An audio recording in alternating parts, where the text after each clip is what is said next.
All right, everybody. Welcome to another episode of the Safely Extreme podcast here on Game Wisdom, where we examine the art and science of games. I am, of course, Josh Bycer, and joining me, as always, my co-host from Nexus Games, Sharky. I'm here to help assist in examining the black holes and how to weave right through them and get the coin and make off like a bandit and win the match.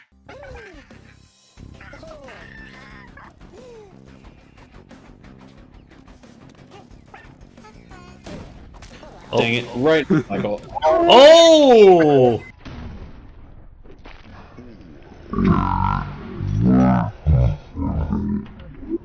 Ooh! Ooh! Oh! Dude.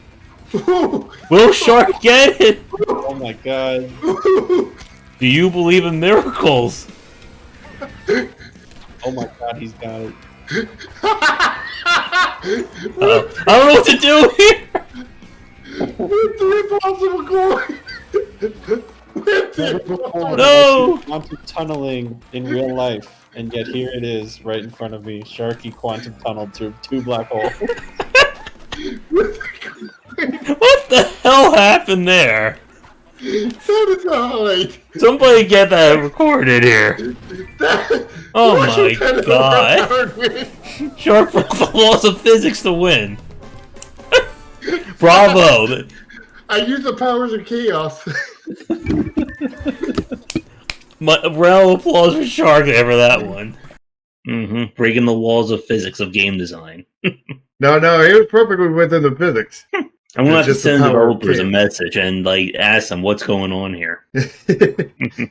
The developers will reply, he's using the power of chaos. It's easy.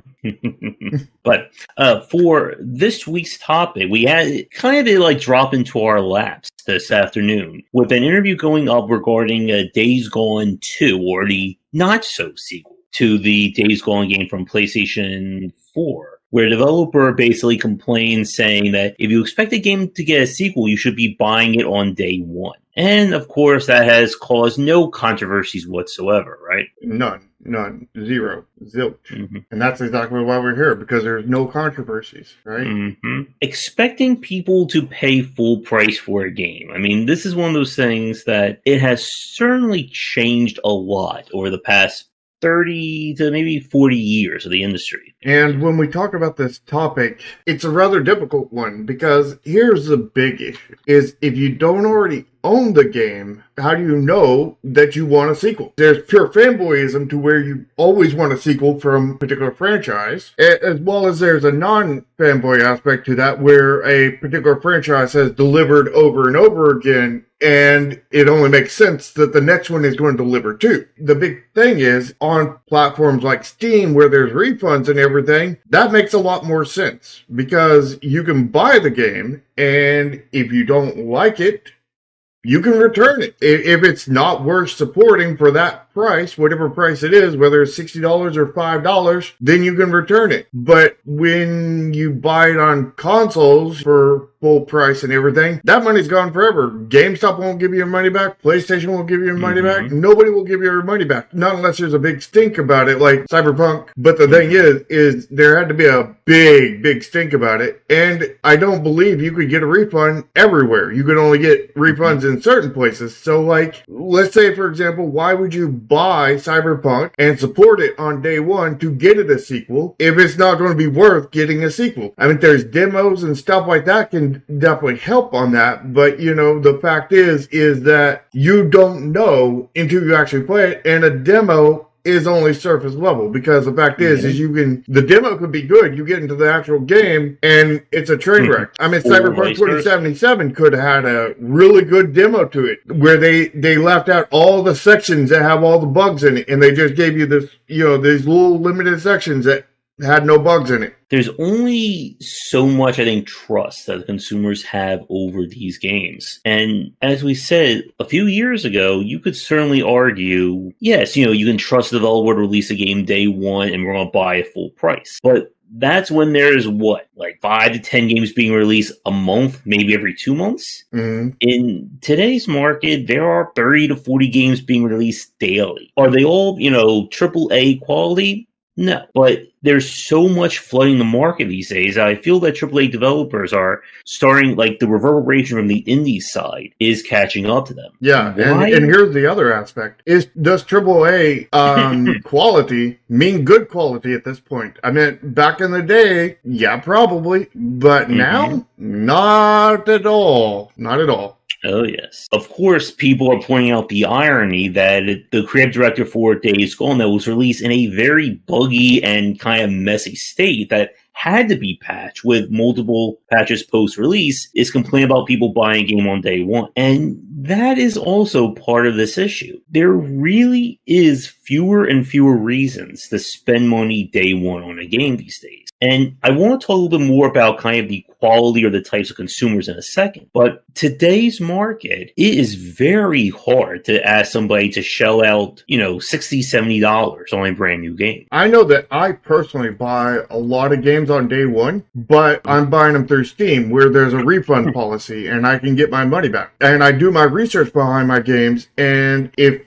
something's seeming sus, I don't go for it. In most of the games that I don't go for on day one, I usually don't go for either at all or for a long ways down the road kind of thing. You wait for a super deep sale.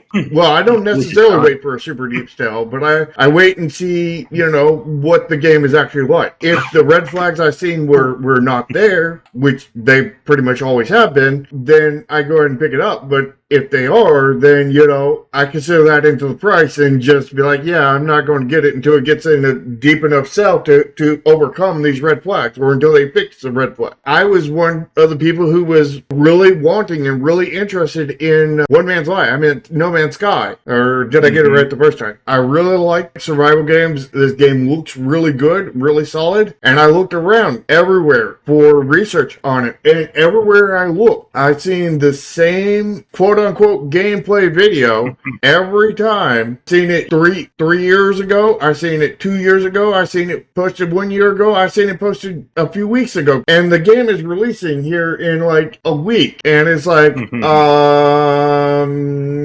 there's something wrong here. I'm not going to buy it on day one. Not going to buy it on day one. And then it came out, and we seen what kind of train wreck it was. They've done a lot to fix it and everything, but my price for that is free. That's my sell price for that. That's what they're going to have to go to get me to download it. And I won't even be in a hurry to play it when I get it for free. The thing is, when they release the next game, I definitely am not getting that on day one. There is no way anybody can say anything to me that I will even be getting that in month one or year one. I probably won't even get it at all. But if that one goes well, and maybe if 3 years down the line I find it on sale for like $1 kind of thing, I might pick it up. Then if they get all good marks with that, and then their next game they come out with that and it's looking good, then I might get that one on day one.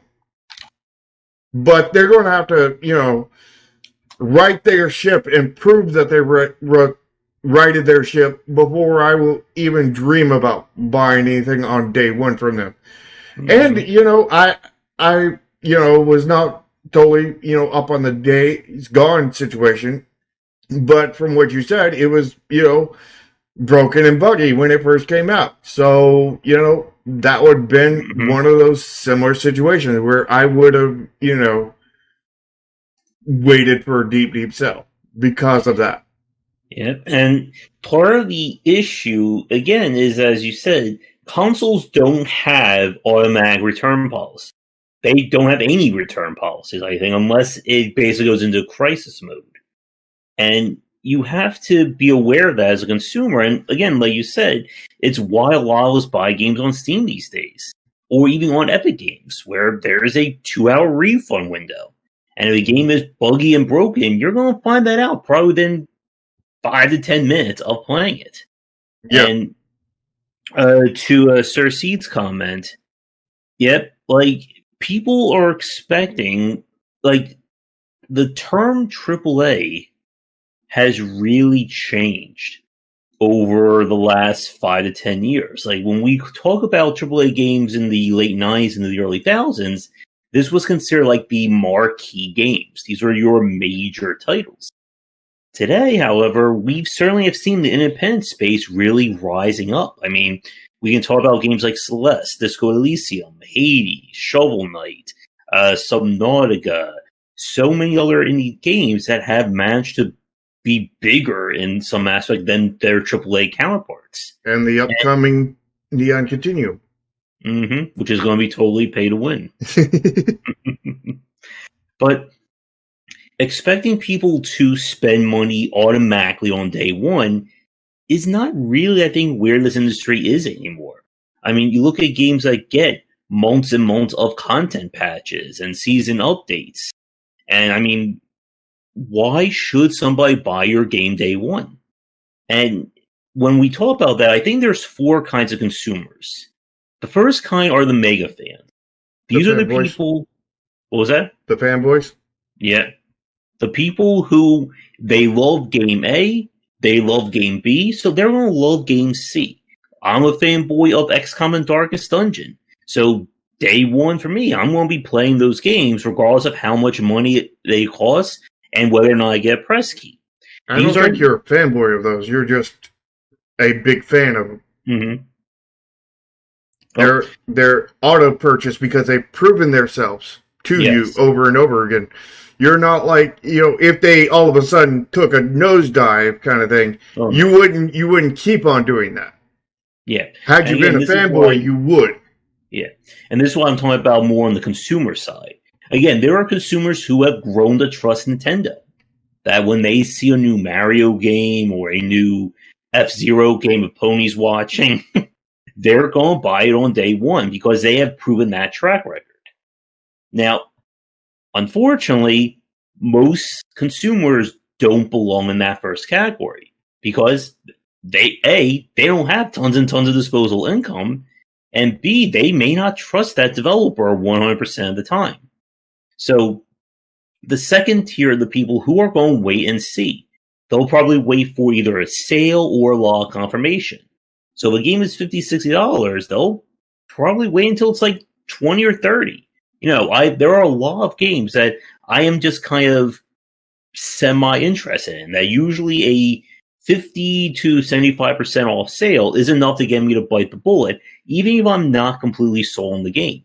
That's how I've gotten a lot of the Assassin's Creed games, Tomb Raider titles, which I still haven't played yet.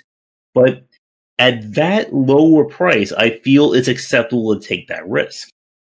Now, the third group, these are, the outliers. These are the people who are, I'm sure you're well aware, Shark, the game collectors.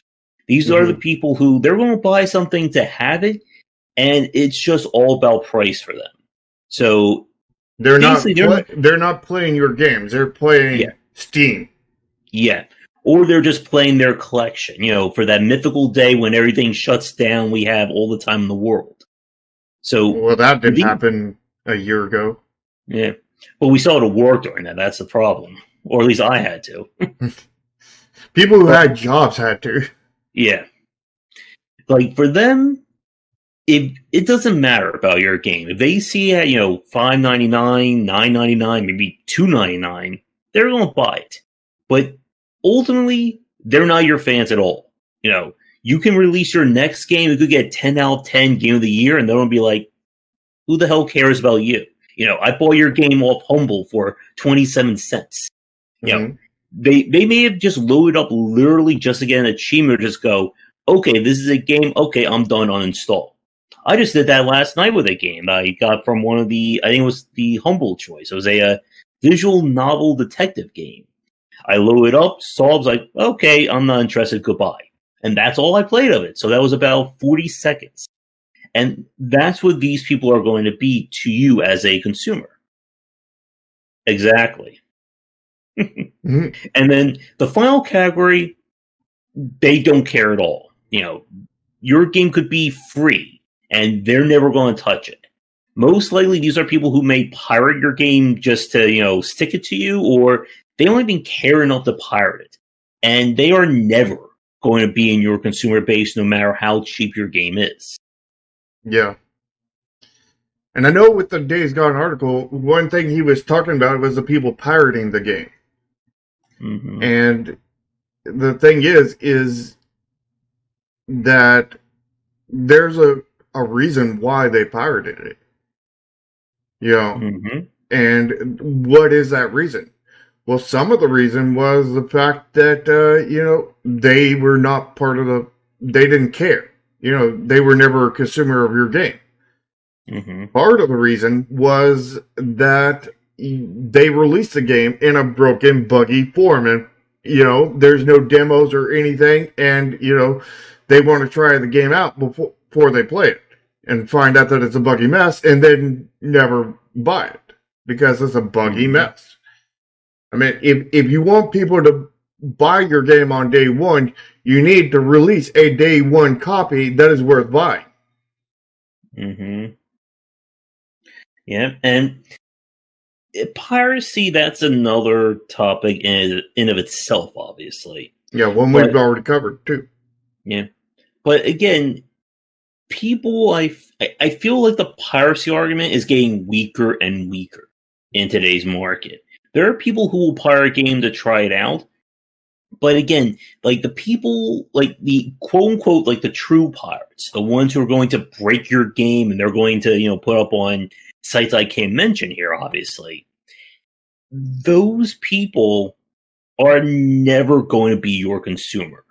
Like, if somebody, I think, has the choice between supporting a developer or just literally pirating the game, if they had even, I think, an iota of care about your company or your game, they're going to pay for it eventually. But if you're expecting, or if you just think that piracy just kills a good game, I don't think that's the case anymore. No. I mean, there might be the rare exception where that happens, but it is what it is. It's an exception. It's not going to be, the normal. And a lot of people, I think, have trouble, understanding why some of these games, or why people don't expect to rush out and buy these titles. And going back to the Days Gone argument, that the second people find out that your game is bad or there's issues with it, why should they spend money on it? And from his argument about games that show that, if you expect a game to get a sequel, it should be bought day one, I think what we find is that for a lot of games, especially in the independent space, that it's more about long-term sales. Because as we know from a lot of independent games, either a game gets a massive spike right out of the gate, or it's like a consistent uptick in terms of game sales and game interests. Well, I mean, when you look at the sales numbers, I mean, it's a hockey stick shape, but which is spiked on day one and then it tapers off after that. Yep. Well, it falls down fast and then it tapers off. And the thing is it takes marketing and all kinds of stuff to get that spike at the beginning, which influences your sales on Steam and whatnot on site, after that. But here's the thing, is that when you the way most developers succeed at game development is they release a game that gets some fashion of fan base. It doesn't have to be massive, but it also can't be so small that it's basically non-existent. I mean, you release a game, it sells enough to at least somewhat come close to breaking even, and people are happy that maybe you at least made half your money back. And when I say your money back, I mean your labor, everything. You made 50% of that back. And then those people really enjoyed that experience.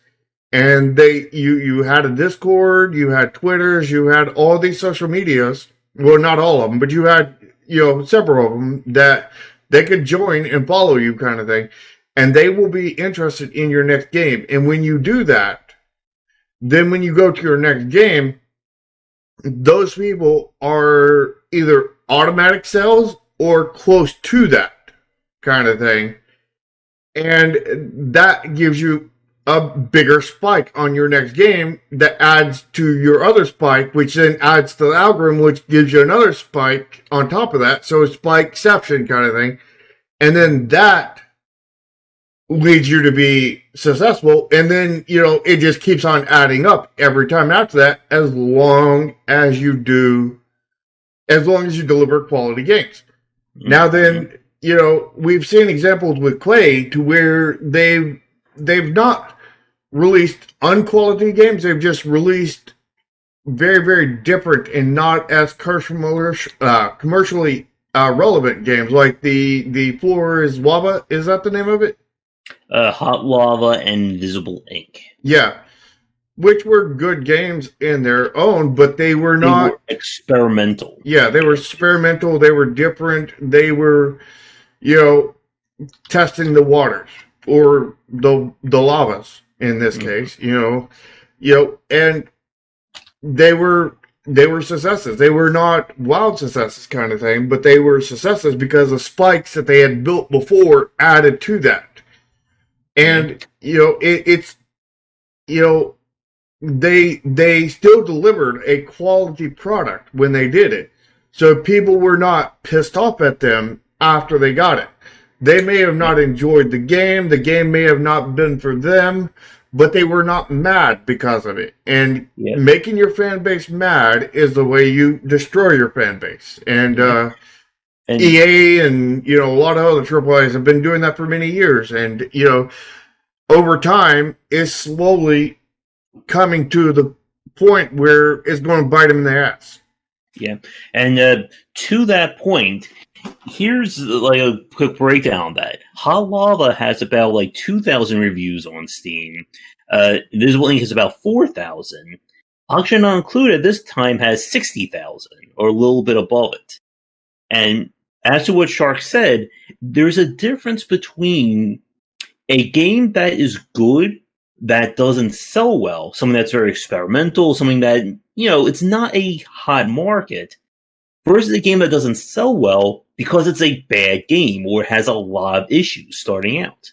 And like you said, anyone who I think played Invisible Ink or Hot Lava and enjoyed it, I think they got their money's worth out of it. Even if they didn't enjoy it, they weren't mad because of it. It just wasn't for them. Mm-hmm. And as you said, a lot about, consumer expectation, consumer trust is basically saying, okay, how did you do in your last game? And if you did bad, people are going to be less trustworthy of you. And this is why we always say that for a lot of development, it is just a constant race. You have to be doing better with each new game. Because if you're not, then you're losing fans. And if you're losing fans, people aren't going to want to trust you. And when Josh says better, he doesn't mean that, you're one-upping yourself as of the game quality. Mm-hmm. He means that you're continuously putting out games of quality. You're not putting out broken, buggy messes like Bethesda games. Mm-hmm. Because people will only, I think, put up with this for so long. Bethesda is a really good example of this. I mean... Or a really bad example of it. It's a good, bad example. How many people these days would buy a new Fallout or Elder Scrolls game day one? All the fanboys.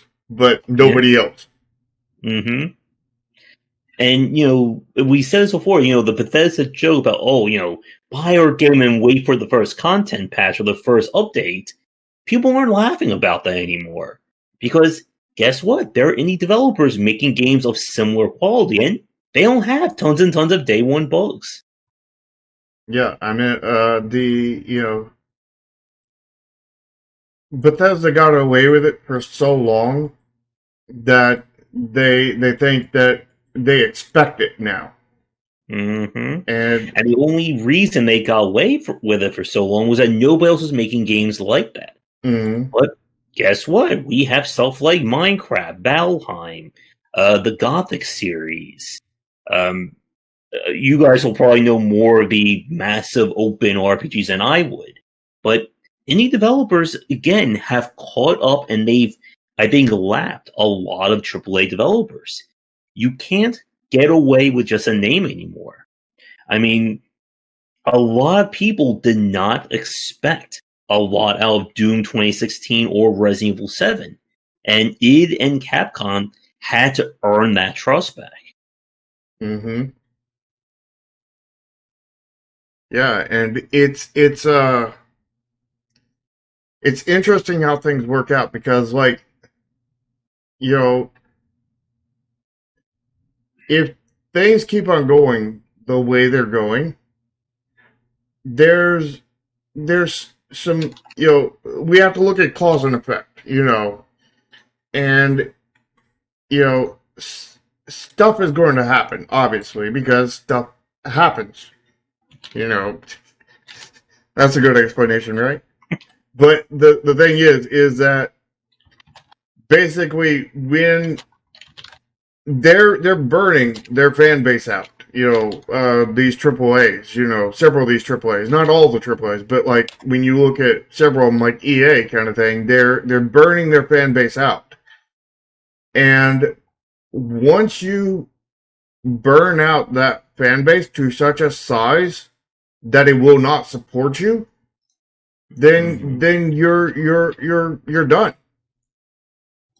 Because that's when everything just cascades downhill, because that's when you get even more desperate and do even more bad things to try to up your money. And when you do that, you burn off even more of your fan base, which then causes you to do more, which causes you then, and it's this endless cycle until there is 0 people willing to buy your game. Mm-hmm. And, we don't know where that point is, but there is some point there at that. And, well, I mean, they're going to burn the wells. Once they burn enough wells, they're done. Yeah. Because there are wells that get burned. Like they play a game for so long, and then they're like, they eventually get pissed off at it, despite them being wells, and they will absolutely quit at that point. And once you burn enough of them, it's over. Yeah. It's that critical mass. You're perfectly fine until you aren't. And then once you aren't, you're just straight down the hill, Downward spiral. Yep. And and that, again, it's this issue we see with churn with a lot of mobile and free-to-play games. That in their respect, they don't worry about sequels. They worry about, how many people are engaging with their game on a month-by-month basis. So if people start going away, you're not getting more and more people back unless you do something drastic. And even then, that may not guarantee it. Yeah. Yeah, it's Elgar's point about the sports games. But even they, I think, are still having trouble, capitalizing on this. Like Call of Duty, for instance. I was trying to look up numbers of the latest one. Is the latest Call of Duty Black Ops 3? I don't know. Because that one is only sitting at like 44,000 reviews. And while that is certainly a lot, I would have expected more from a franchise that long-lasting. And I think people are starting to wise up to the fact that, yeah, you're releasing the same game every year, every 2 years.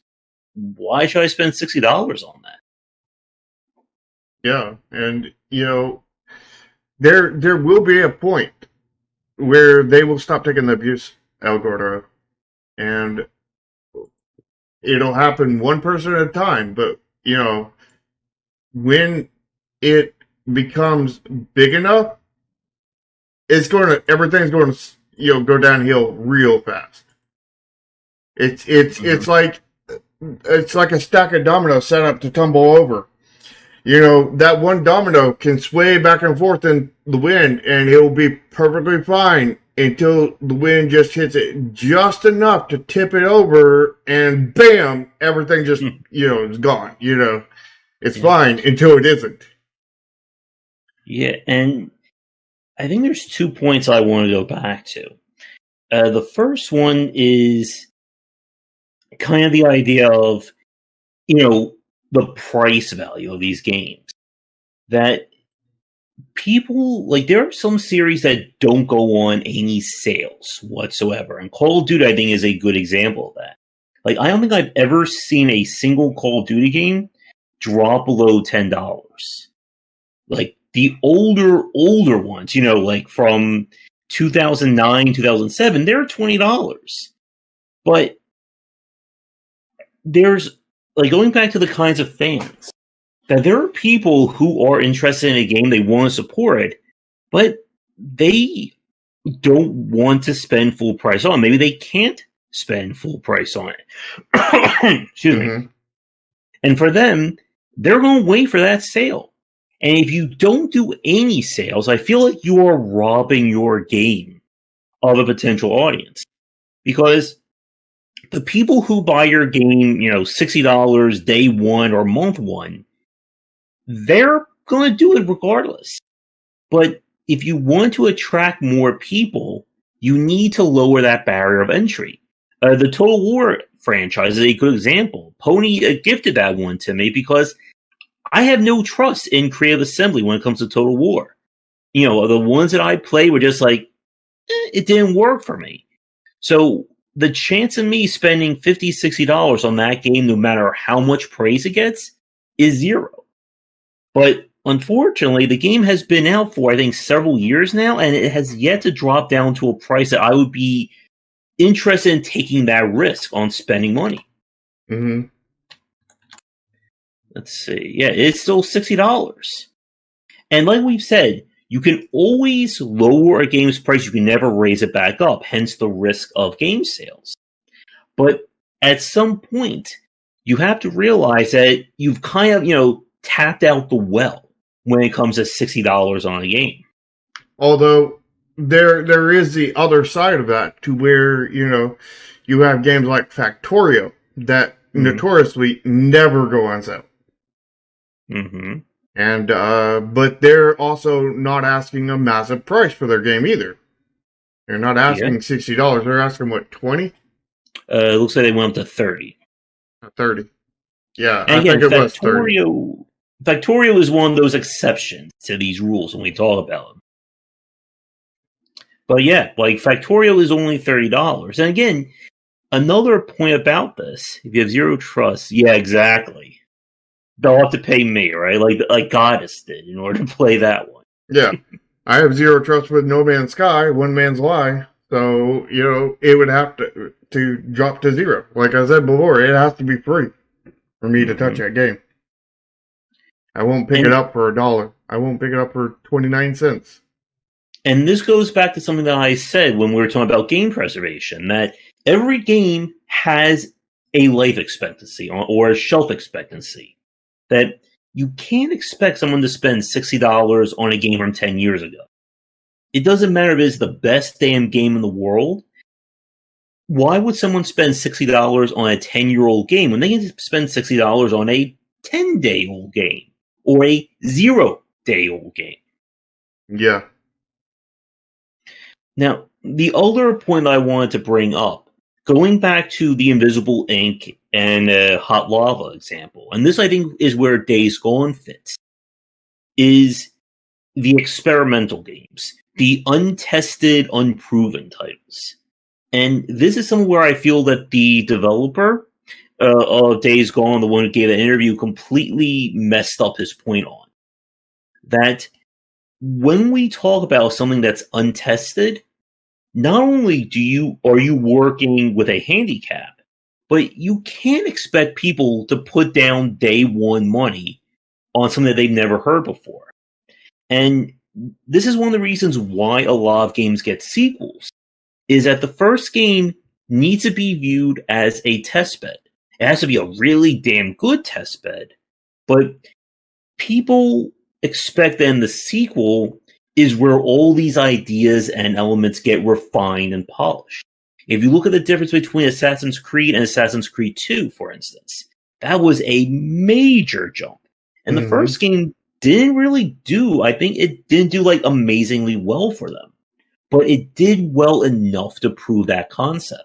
Yeah, I remember when I first got Assassin's Creed 1, it was at GameStop on sale for 99 cents. I had heard, so much about one of the Assassin's Creed. I can't remember which one it was. It was either it definitely wasn't 2. It was like it was somewhere I think it was somewhere like Revelations or Brotherhood or something, one of them. But I was like, I had no interest or knowledge in the franchise kind of thing, and was not sure, kind of thing. But I seen the first one was on sale for 99 cents, and the second one was on sale for, I think it was like $10 or something like that.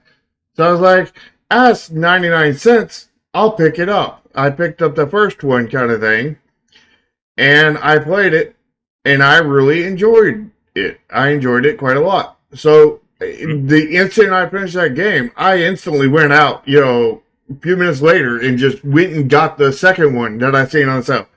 I played that, and I fell completely in love. And then after that, I went and bought the third one, which I forget which one that was, part of the Ezio trilogy.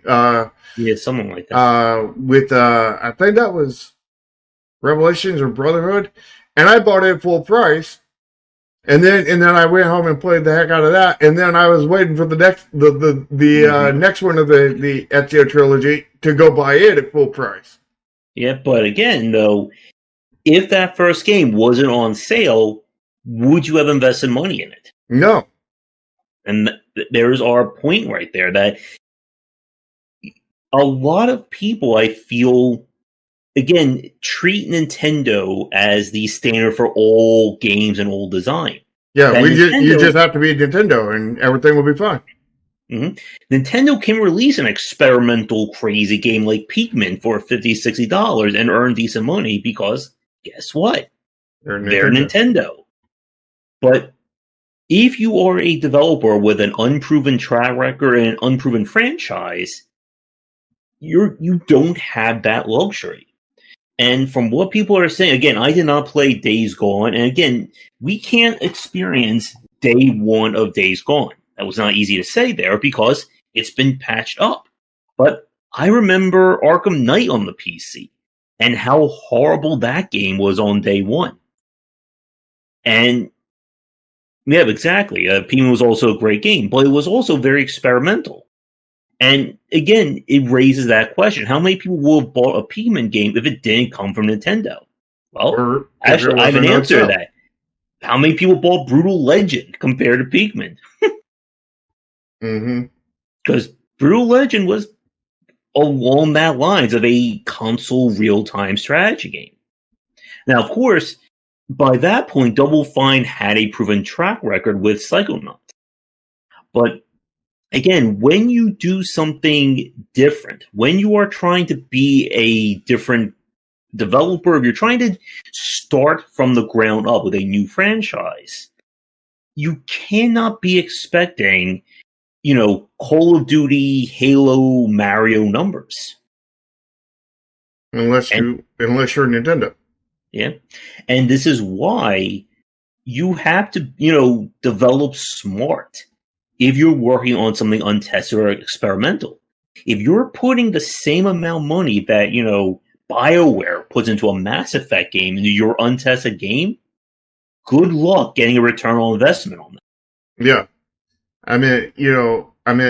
The only way a lot of these games like that are able to actually get a return on investment is they were sponsored by the consoles.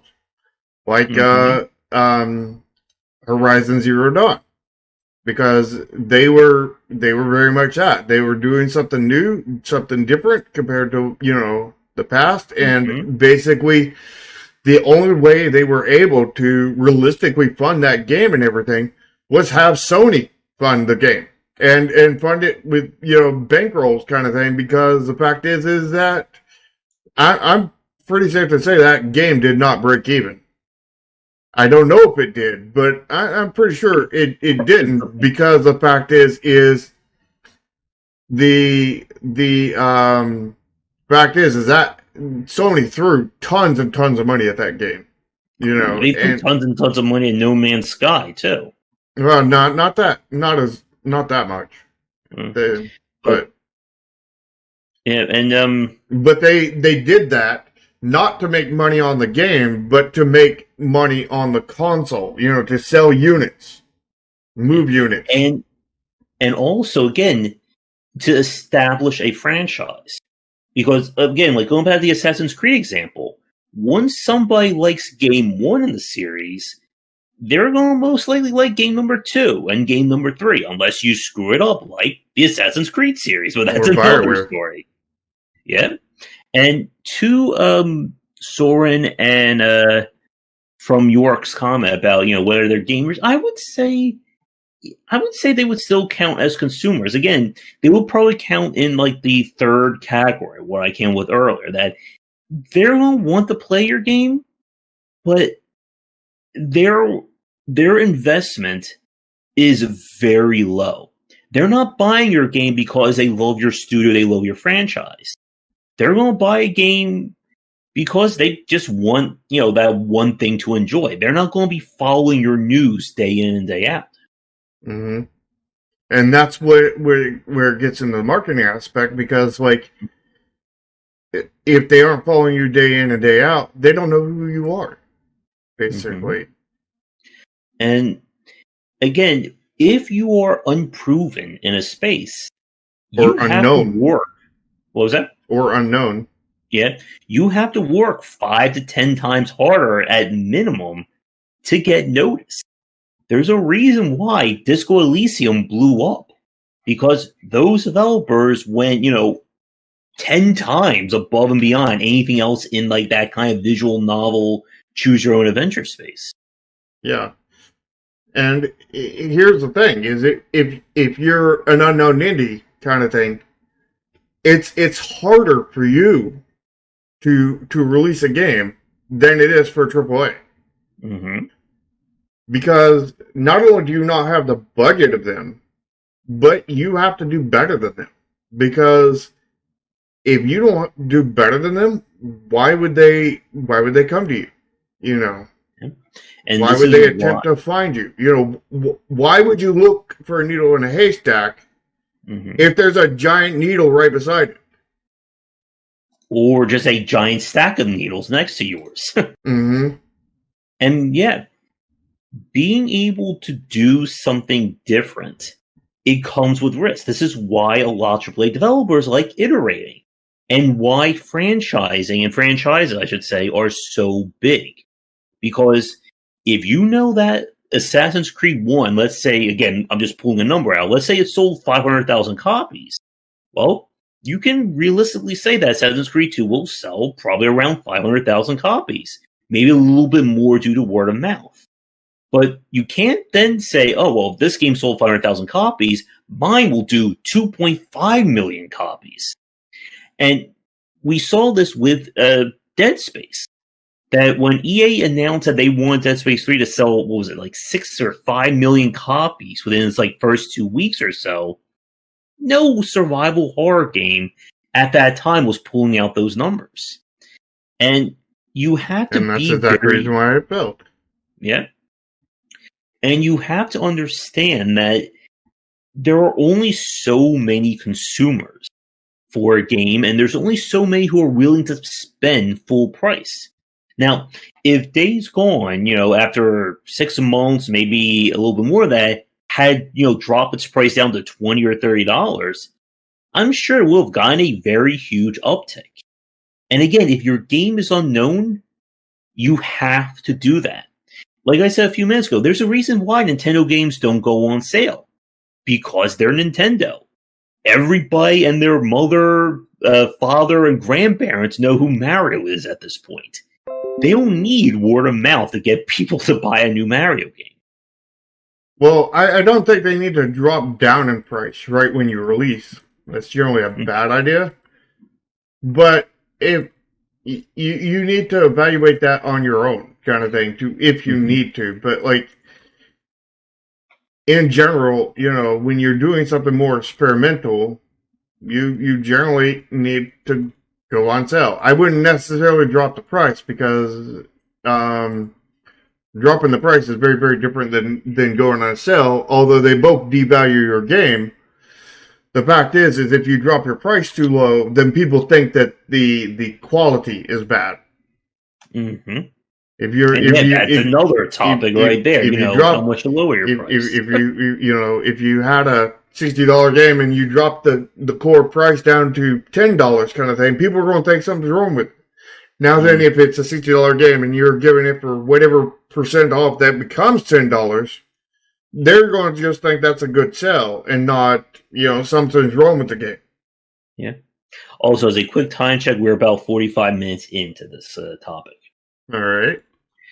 Yeah. And when you are trying to experiment, this is where you have to be creative in terms of how you approach marketing this game. Like, I don't imagine, like, any of the experimental or unique indie games that we've played, if a AAA developer would have done the same thing and asked $60, anyone would buy that game. Like, would someone spend $60 on Disco Elysium or that concept without any other knowledge about the developer or the track record? If a AAA got a hold of it with its marketing budget, probably. Yeah. But would it be enough to justify that kind of sequel? And again, that depends. Mm-hmm. And when you are trying to pitch these ideas to people, like going back to the Horizon Zero Dawn example, that if you're going to experiment at the AAA level, you need the full backing of the console or, whatever your publisher is in order to get that word out. And it didn't seem like there was really a lot on Days Gone. I remember seeing that E3, opening demo that they did, and then it just kind of disappeared. Yep. And I was interested in it, but it disappeared. I didn't, see anything else about it, didn't hear anything else about it, and I didn't even know it ever released until it did. Yeah.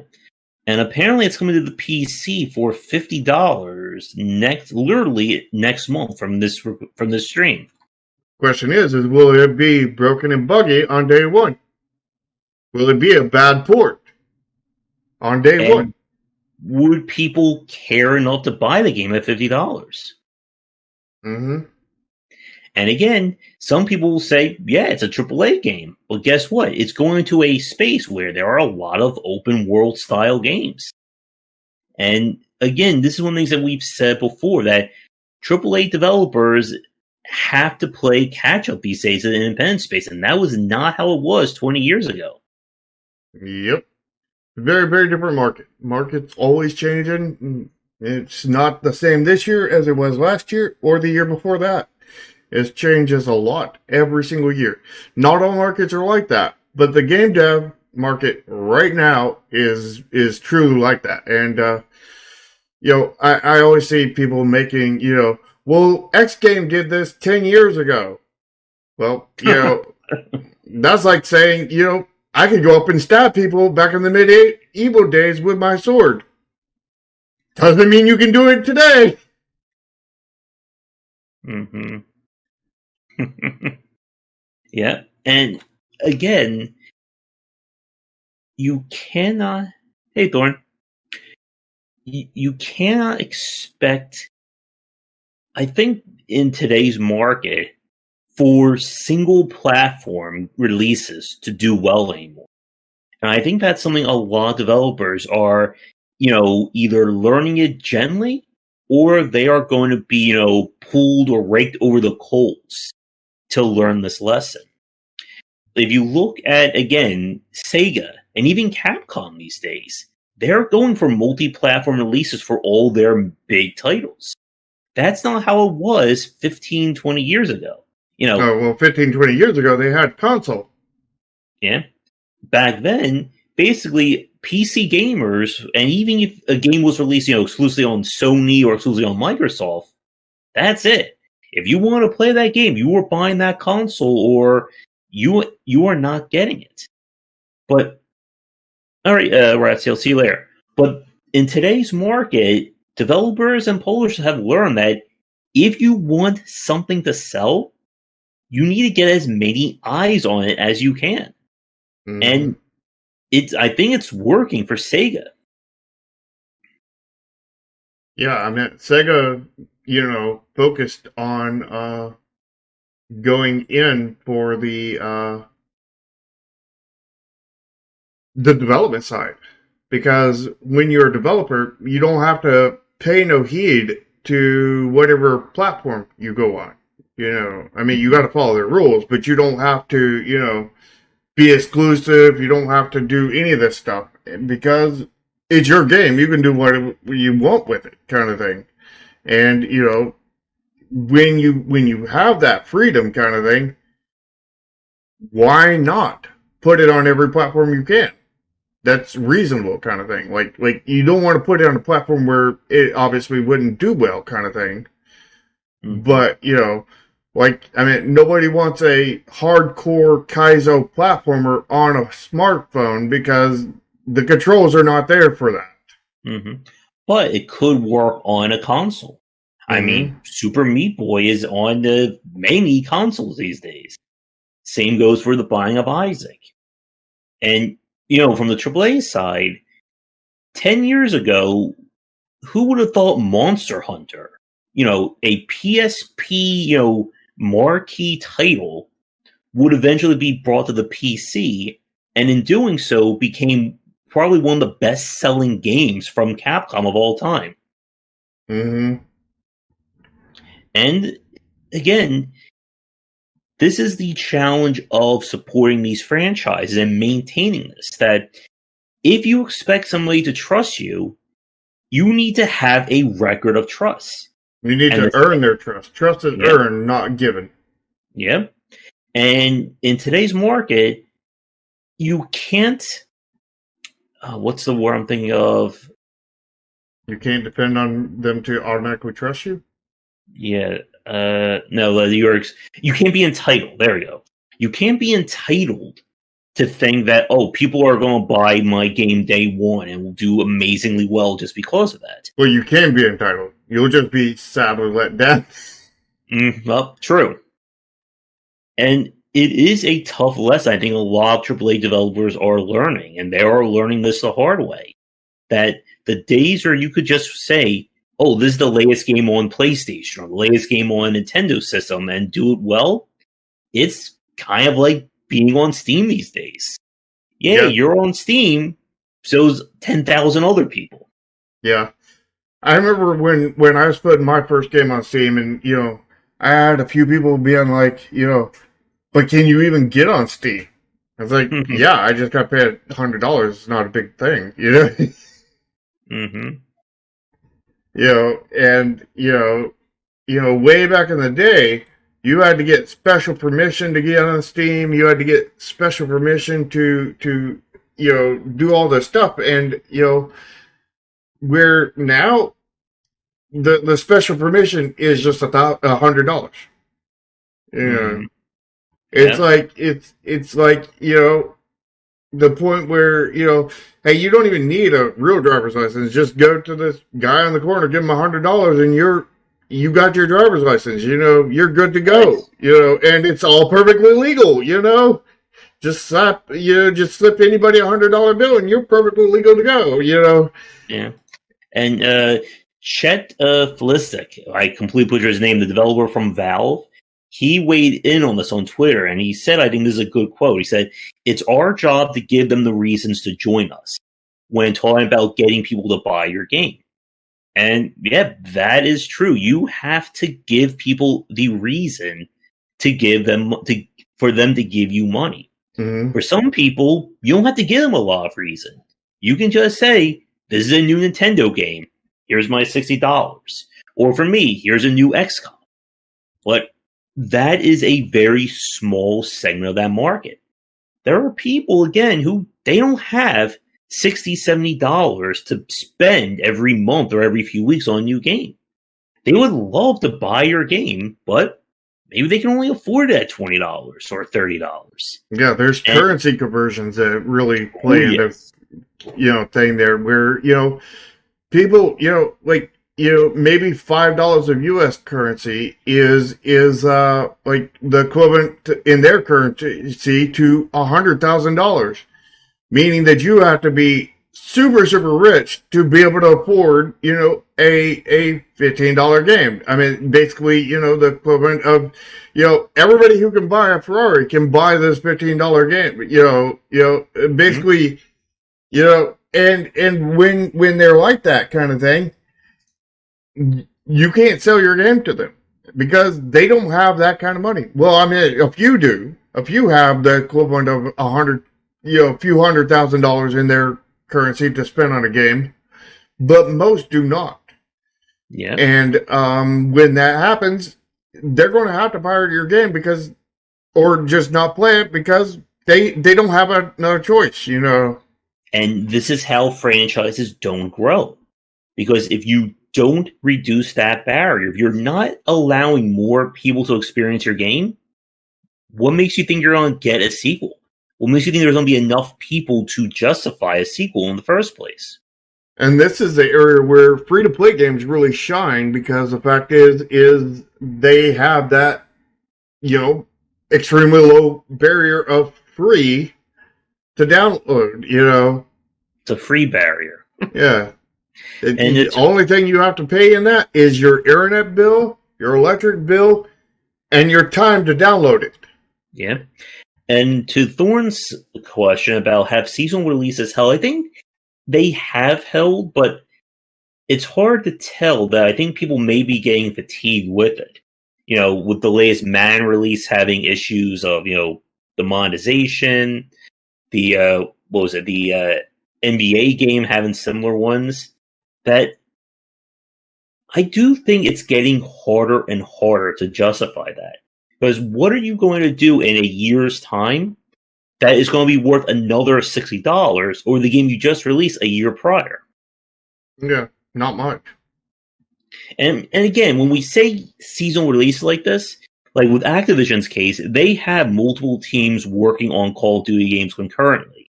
So it's not, the same developer working on a game year after year. What is it? They switch all between a Treyarch and Sledgehammer? I don't know. For the consumer side, all they see is, okay, I spent $60 12 months ago. Here's another $60. What's new? Yeah. And the reason why they're doing that is tax purposes, because every year your taxes and everything reset.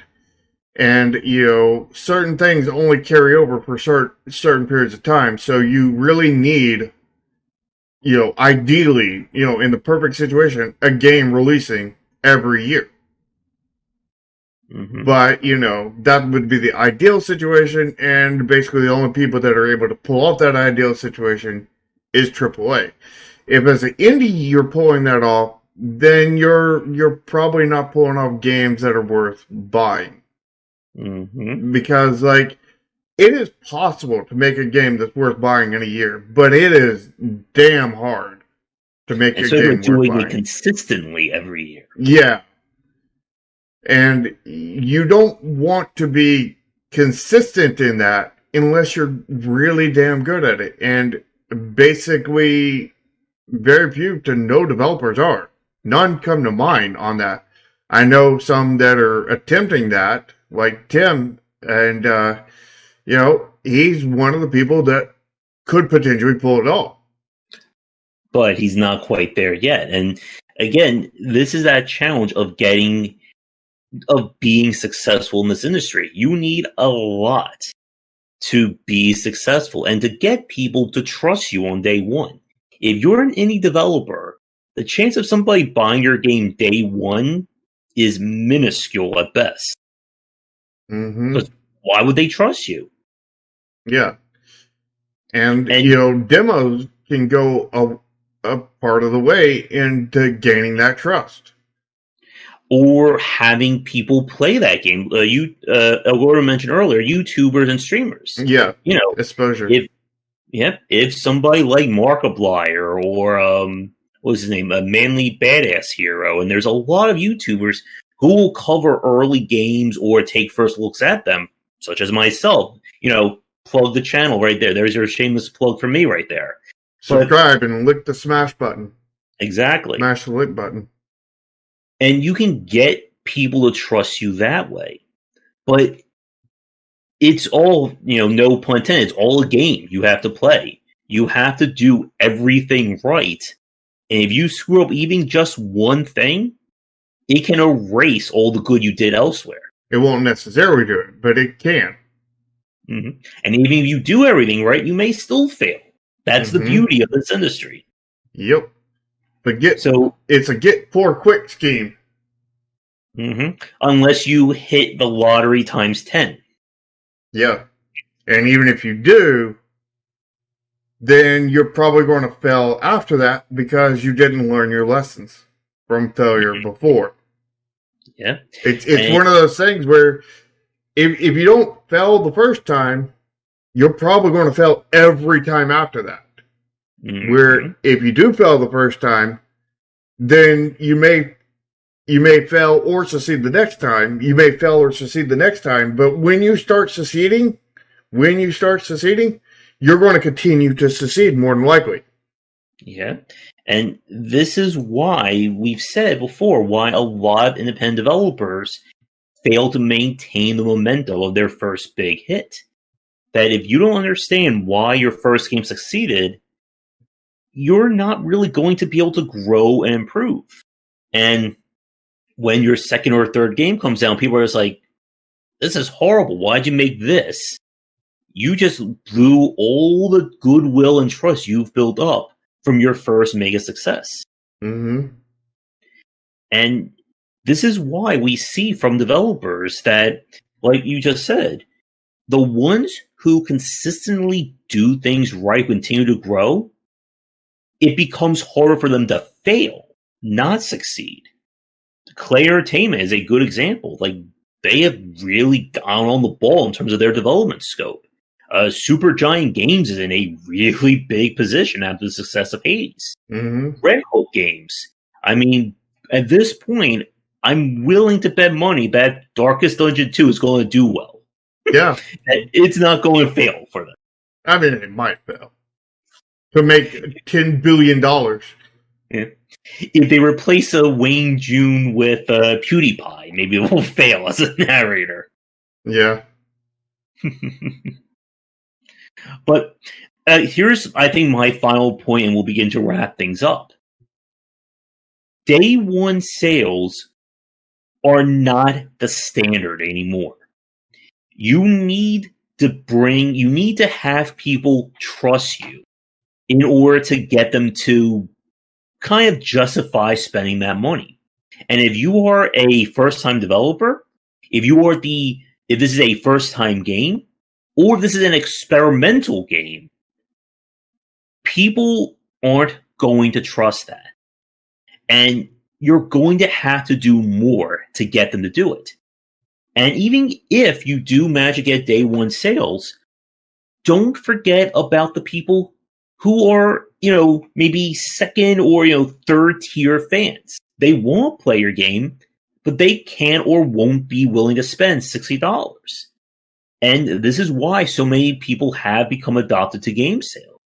Because maybe they're going to check out your game at $5 or $10. And if they do check it out and they really love it, maybe they'll buy the next one for $30 or $50. And what you want to do is, again, you have to build yourself up as a company. You want your name to carry weight to it.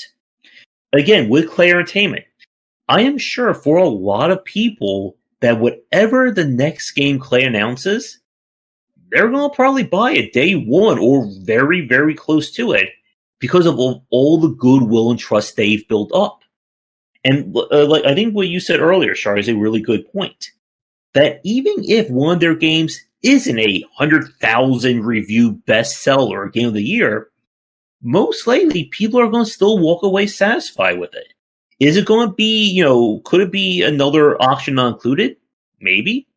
But it could just be a really solid game that is good enough for that fan base, but not good enough to be a five title franchise. And at the end of the day, that's okay. Yeah. I do want to put a clarification here that, I mean, like, as the industry wide, week one sales are the most important. Mm-hmm. And they will, and you need the most of them that you can because that determines basically what you're going to make after that. Mm-hmm. But that doesn't mean that people are going to just buy your game week one without good reason to.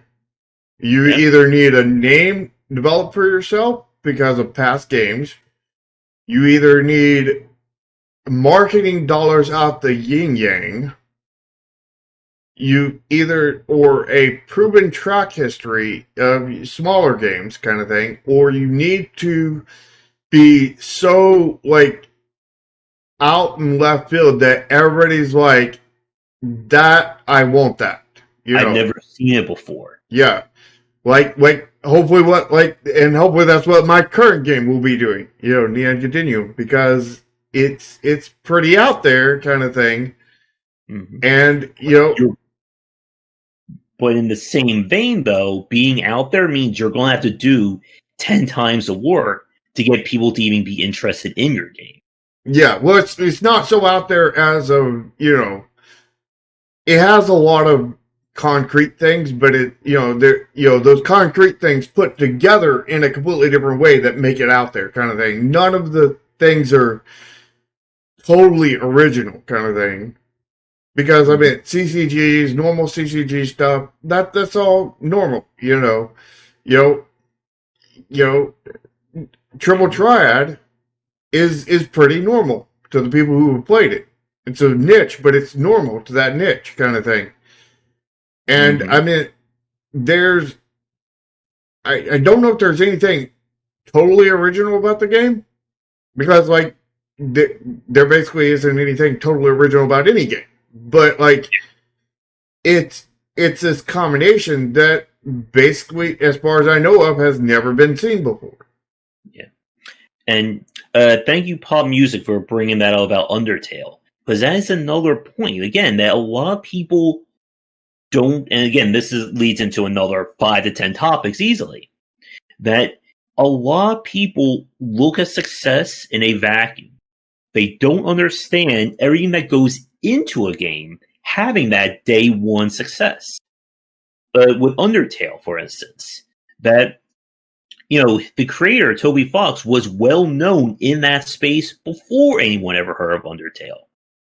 And he built up that trust and that goodwill through his previous works. If you expect day one to show up with no PR, no demo, nobody even knows who you are, and say, give me $60 or support my Kickstarter, what's the reason that you're giving them to trust you? Mm-hmm.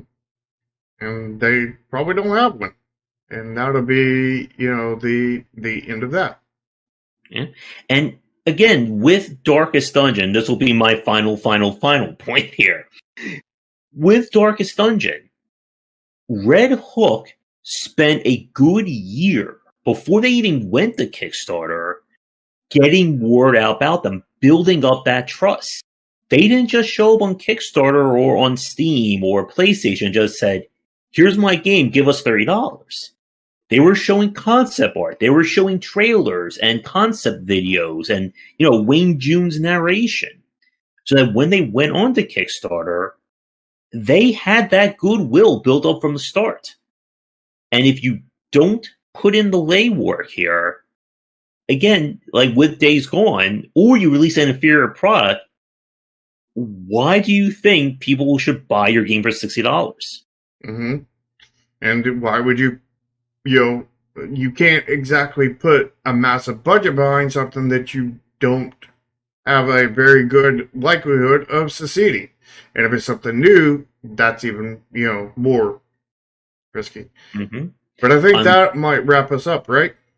Yep, I think so. And again, we can certainly segue into a lot of other points about goodwill and trust. So I think for next week's show, let's talk a little bit more about why should you develop a sequel for a game and why shouldn't you? Because I think that gets in a lot of these conversations about game design and game marketing. And even just, being a studio as well. Right. So, there's a topic for next week. You guys subscribe, ring the bell so you can be here live and join in the conversation and with that topic next week.